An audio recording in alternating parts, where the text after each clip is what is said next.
The talks between the Ministry of Education and the Guyana Teachers Union have broken down, and the Minister of Education, Priya Manichan, is accusing the union of making unreasonable demands.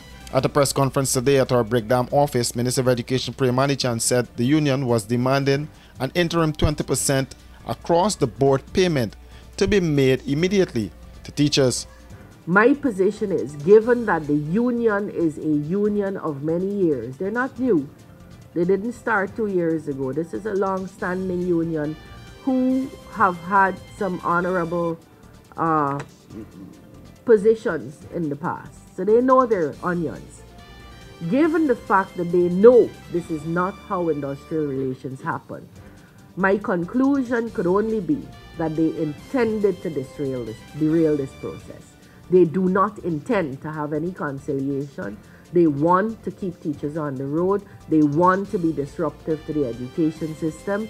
And we believe that is being politically directed, because no one who has the interest of children at heart could tell me that this is a good place to be in after we were sitting at a table in a relatively cordial atmosphere, trying to arrive at a position. The union proposed the following terms: no victimization, loss of service, transfers, or demotions upon resumption of duties, an interim 20% across the board payment to be made immediately, negotiations to commence within 72 hours of resumption and take place over a 6-week period, establishment of an arbitration tribunal if negotiations fail within the stipulated period, recusal of the Minister of Labour from the negotiation process due to the perceived lack of integrity and impartiality. The union further noted that the Ministry of Education has shown no interest in considering the union's request or engaging in meaningful conciliations to resolve the ongoing strike.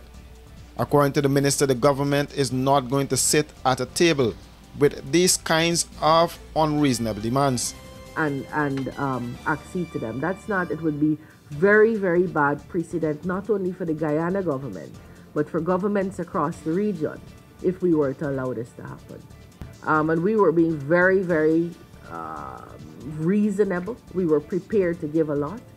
And as soon as the union saw that this was reaching a place where this could happen, they whipped out a document and put it on the table to make sure it can't happen.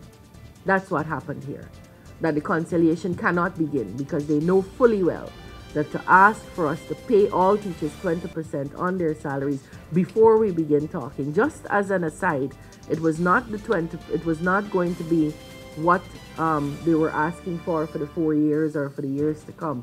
This is just as a sort of tip, hold on. They knew that that was unreasonable, so it is very clear that they intended to derail that process. The conciliation process will continue on Monday, May 20th, 2024. According to the union, the lack of good faith from the Ministry of Education is deeply concerning.